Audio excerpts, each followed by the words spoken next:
And so my wife and I, we do premarital counseling, and it's one of my favorite things we get to do in premarital counseling.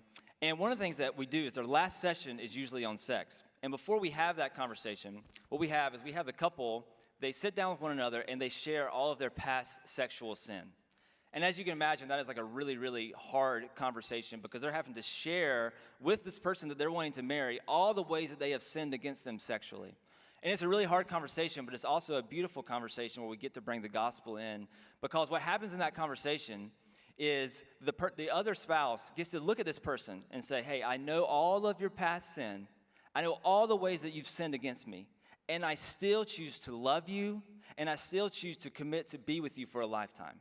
And the reason that is such a great picture of the gospel is because that's exactly what God does to us. God knows everything we've ever done, more than our any spouse could ever know. And every sin we've ever committed has been against him first.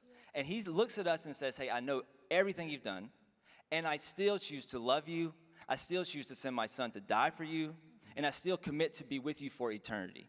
So if you have, went too far with certain things before marriage, just know there is grace and forgiveness. There's obviously consequences for sin, but there's also grace and forgiveness.